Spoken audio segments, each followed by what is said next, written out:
Hi guys, welcome back to Princess Pulverizer Grilled Cheese and Dragons. We are on chapter 4. Let's get started.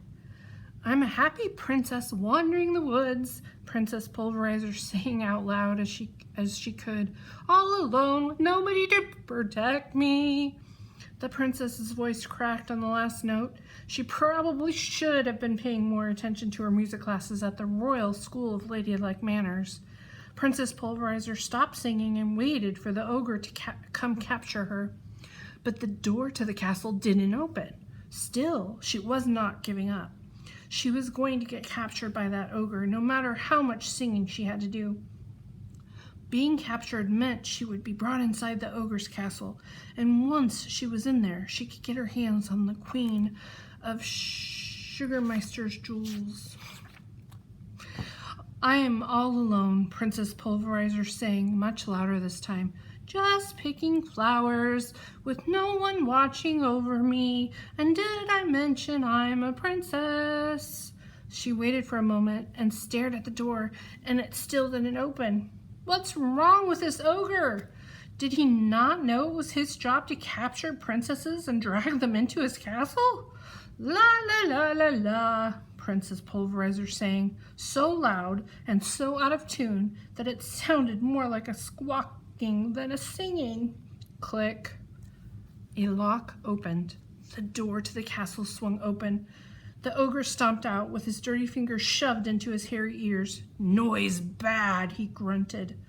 Princess Pulverizer scowled. Come on, my singing's not that bad. Bad. The ogre grumbled, very bad. Well, if my singing hurts your ears, Princess Pulverizer said angrily, I'll just keep my mouth shut then. Fine, the ogre bellowed. He turned and started back to his castle. Don't you want to capture me and hold me prisoner in your tower? Princess Pulverizer asked him. The ogre looked at her strangely. No sing? He asked her. The princess shook her head. No more singing. Okay, the ogre said. He took her by the arm and began dragging her inside. I capture. Princess Pulverizer sighed. It was about time. You prisoner, the ogre said as he led Princess Pulverizer up the last steepest staircase into the giant tower. The princess could not believe her eyes. What a dump!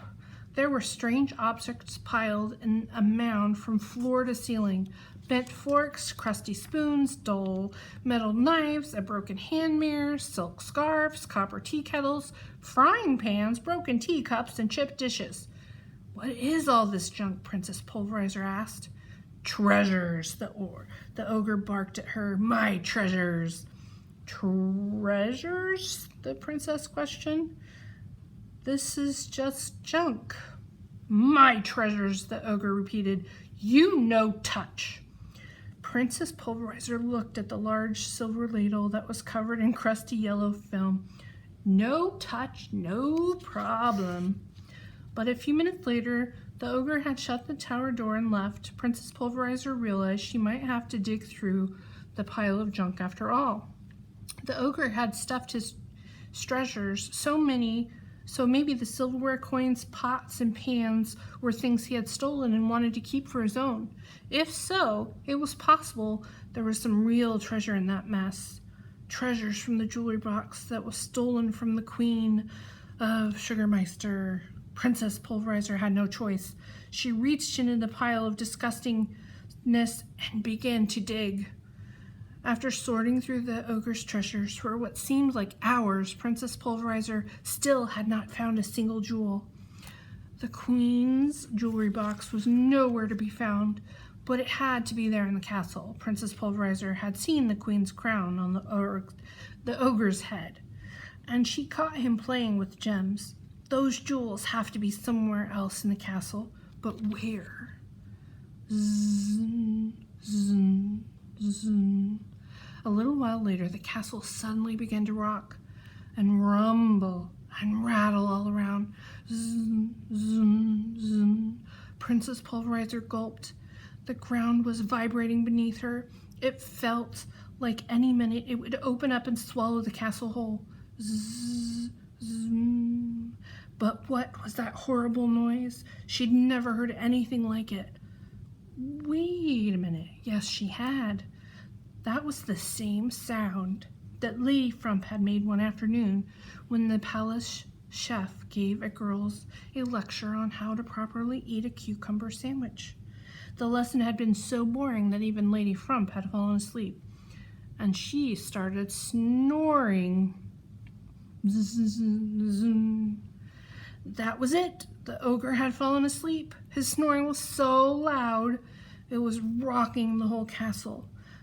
This was Princess Pulverizer's chance. All she had to do was find the jewels, grab them, and make her escape before the ogre woke up. How hard could that be? Pretty hard, actually, if the ogre had locked the tower door behind him when he left. Quickly, Princess Pulverizer raced to the door. She jiggled the doorknob, and then the door popped open. Silly ogre. He'd forgotten to lock the princess in. Lucky for her, the ogre seemed pretty new to this capturing damsels thing. As she quietly made her way down the stairs from the tower, Princess Pulverizer smiled smugly to herself. This quest of kindness is going to be a piece of cake. Ooh, she can still hear him snoring. The snoring grew louder and louder as the princess neared the ogre's chambers. Finally, she reached the room, snuck a peek through his open door. The ogre was sleeping face down on the floor with his rear end in the air like a giant ogre butt mountain. But on the other side of the ogre butt mountain was a beautiful velvet box encrusted with jewels. That has to be the queen of Sugarmeister's jewelry box, thought Princess Pulverizer. The ogre was keeping his newest, shiniest, nicest treasures close by. Princess Pulverizer slid quickly and carefully around the sleeping ogre, making sure she stayed far away from his humongous body. When she reached the other side of him, Princess Pulverizer snatched the jewelry box. She shoved it into her knapsack and started back towards the door.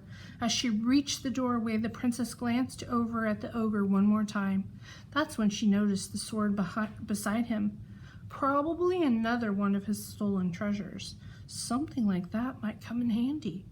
Maybe she should just take it. And more snoring. Before the princess could grab the sword, the ogre let out the loudest snore she'd ever heard, and then he began to roll over. Yikes! Princess Pulverizer leaped out of the way just in time. A moment later, and she would have been crushed under the weight of the giant ogre. That was good news. The bad news was the ogre was now awake, and it's never a great idea to wake a sleeping ogre. No escape! The ogre grunted as he leapt to his giant feet and grabbed the princess with his massive fingers. Back to tower. And with that, the orc threw Princess Pulverizer over his shoulder and carried her back to the top of the tower of his castle. He put her down in the room, slammed the door, and locked it behind him. Clearly, he had learned his lesson. The princess was trapped in the tower, stuck in there with all the smelly, moldy junk, and she had no way out. This was not part of her plan.